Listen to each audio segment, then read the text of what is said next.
Building material का chapter है। Next हमारा धातु के बारे में पढ़ेंगे, लोहा धातु के बारे में। देखो,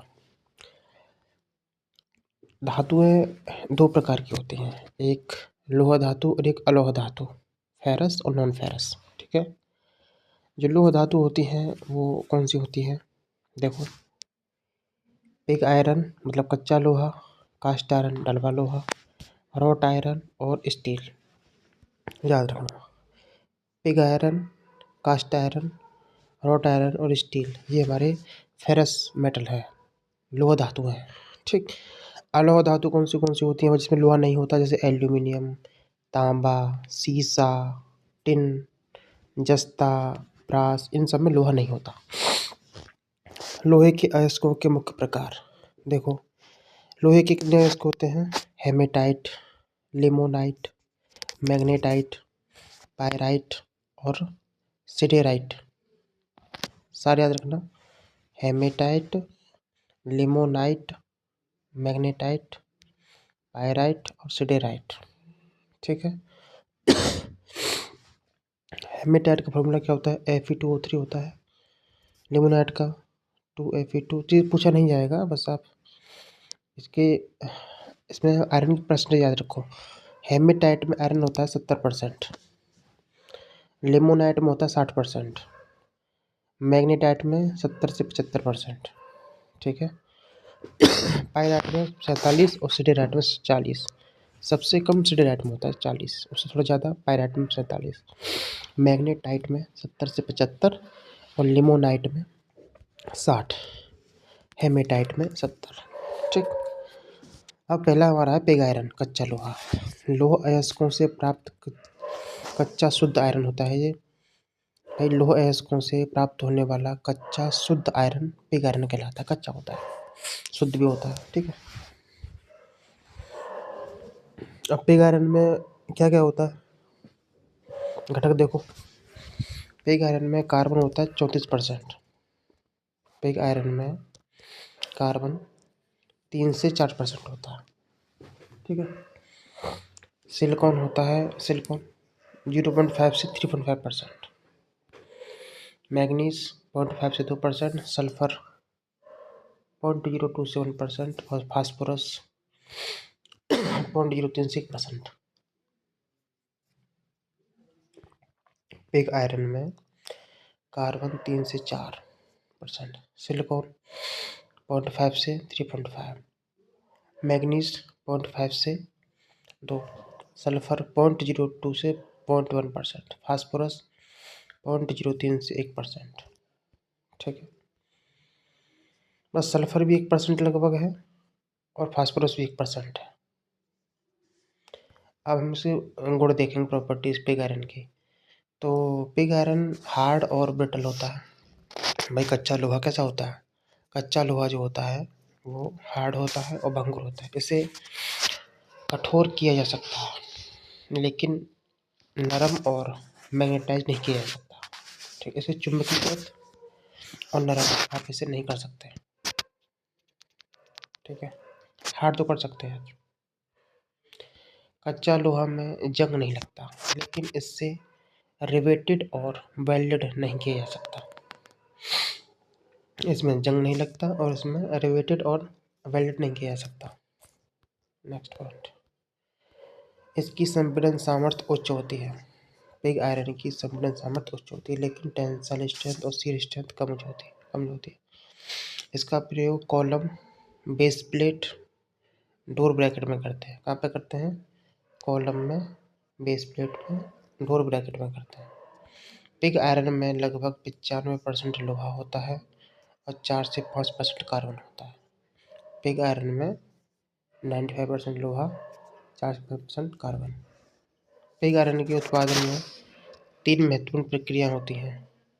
ठीक है, कौन सी? पहले ड्रेसिंग, कैल्सिनेशन और स्मेल्टिंग, 3 होती हैं। देखो, ड्रेसिंग, लोह अयस्कों में से मिट्टी के हटाने की प्रक्रिया ड्रेसिंग कहलाती है। लोहे अयस्क से मिट्टी हटाना ड्रेसिंग कहलाता है। ठीक है, दूसरी है कैल्सिनेशन, रोस्टिंग, तीसरी है स्मेल्टिंग। पिग आयरन की 3 क्रिया होती है। अब देखो ड्रेसिंग क्या है। लो अयस्क से क्ले, लोम और अन्य प्रकार की अशुद्धियों को हटाना ड्रेसिंग कहलाता है। और कैल्सिनेशन, इस प्रक्रिया में अयस्कों को हवा की उपस्थिति में गर्म किया जाता है ताकि इसमें से CO2 और H2 निकल जाए। और स्मेल्टिंग क्या है, लौह अयस्कों से लौह प्राप्त करने के लिए लौह अयस्क को पिघलाने की क्रिया, मतलब लौह अयस्क को पिघलाना स्मेल्टिंग होता है। इसके लिए ब्लास्ट फर्नेस का प्रयोग करते हैं। ब्लास्ट फर्नेस में फ्यूल के रूप में कोयला और फ्लक्स डाला जाता है। लाइमस्टोन का यूज़ करते हैं। ठीक। रिड्यूसिंग एजेंट CO होता है जो कोयले को जलाकर प्राप्त किया जाता है। देखो ब्लास्ट फर्नेस में फ्यूल के रूप में कोयले तथा फ्लक्स के रूप में लाइमस्टोन का प्रयोग करते हैं। रिड्यूसिंग एजेंट कार्बन मोनोऑक्साइड होता है जो कोयले को जलाकर प्राप्त होता है। अब पिग आयरन के कंपोजिशन देख लेते हैं। तो कार्बन, इस कास्ट आयरन में क्या है, कार्बन की मात्रा घटाने या बढ़ाने पर उसका भौतिक गुण प्रभावित होता है। कास्ट आयरन में कार्बन की मात्रा को बढ़ाने पर उसका मेल्टिंग पॉइंट घट जाता है। कास्ट आयरन में कार्बन की मात्रा बढ़ाने पर मेल्टिंग पॉइंट घट जाता है एवं तनन सामर्थ्य बढ़ जाती है। याद रखना बहुत इंपॉर्टेंट है। अगर आपने कास्ट आयरन के अंदर कार्बन की मात्रा बढ़ा दी है तो मेल्टिंग पॉइंट तो घट जाएगा और टेंसिल स्ट्रेंथ बढ़ जाएगी। कास्ट आयरन में कार्बन की मात्रा श्रिंकेज के व्युत्क्रमानुपाती होती है। दूसरा संघटक है पिग आयरन में सिलिकॉन। इसकी कम परसेंटेज मात्रा 0.5 से 3% ही होता है। और ये क्या करता है, पिघले हुए आयरन की तरलता को बढ़ा देता है। सिलिकॉन क्लोरीन यह कास्ट आयरन की डेंसिटी को बढ़ा देता है। सिलिकॉन कास्ट आयरन की डेंसिटी को भी बढ़ा देता है। ठीक है। नेक्स्ट, जब आयरन में कार्बन की परसेंटेज मात्रा 6% से अधिक कर दी जाए, जब लोहे में कार्बन की मात्रा 6% से अधिक कर दी जाए तो वह अत्यधिक कठोर हो जाता है। अगला हमारा लोहा है वह दूसरा हमारा नेक्स्ट जो है वो है cast iron. Pig iron coke चूना पत्थर को पुनः पिघलाकर कास्ट आयरन बनाया जाता है। भाई कच्चा लोहा, कोक, चूना पत्थर, इनको पुनः पिघलाकर या डिमेल्टिंग करके ढलवा लोहा मतलब कास्ट आयरन बनाया जाता है। कास्ट आयरन बनाने के लिए क्यूपोला भट्टी का प्रयोग किया था। कौन सी? क्यूपोला।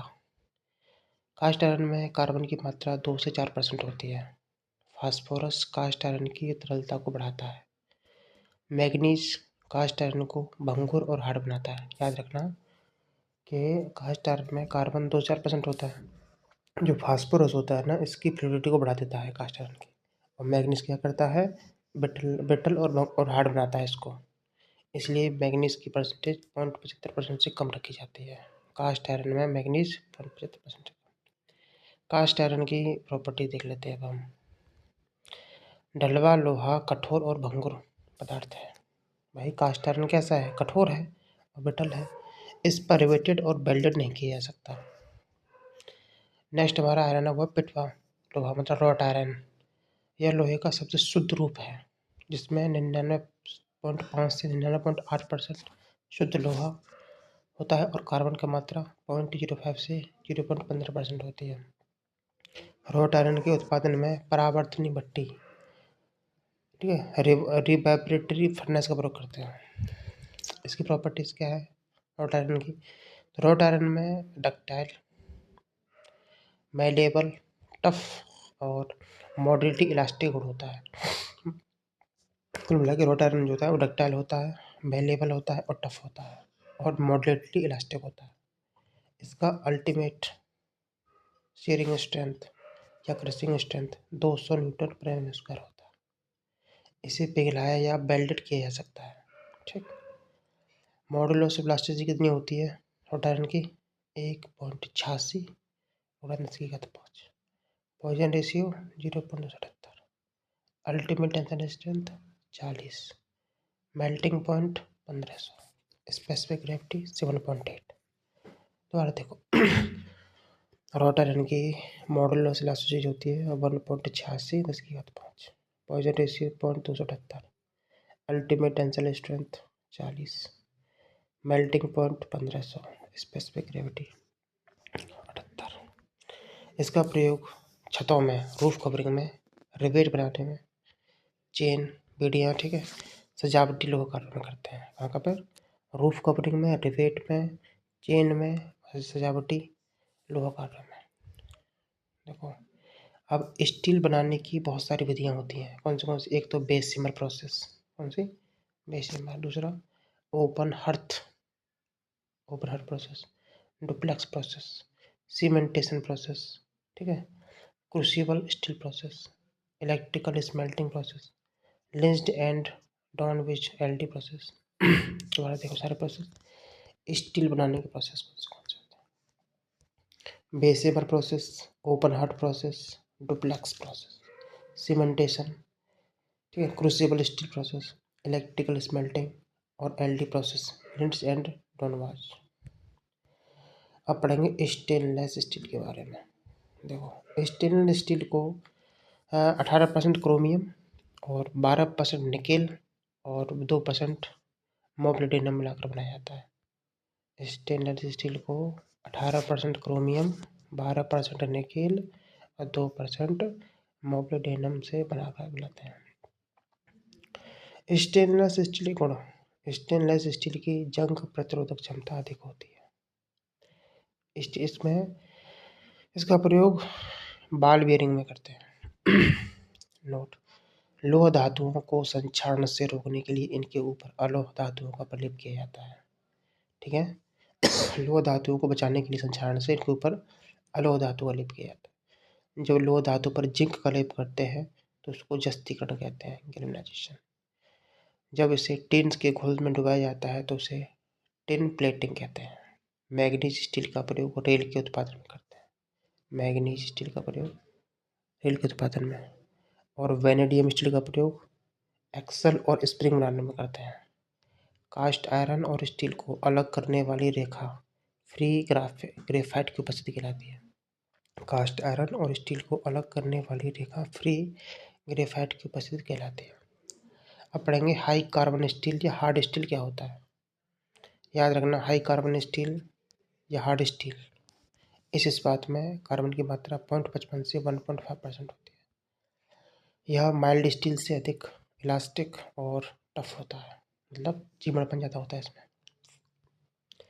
इस स्टील को फॉर्ज्ड एंड वेल्डेड करने में कठिनाई होती है। अब इसके हाई कार्बन स्टील या हार्ड स्टील के गुण देख लेते हैं। इसकी अल्टीमेट कंप्रेसिव स्ट्रेंथ होती है 1350। अल्टीमेट कंप्रेसिव स्ट्रेंथ कितनी? 1350। टेंसाइल स्ट्रेंथ 1400 से 2000। मॉडुलस इलास्टिसिटी 2.06 से 10⁵5। Poisson ratio 0.295।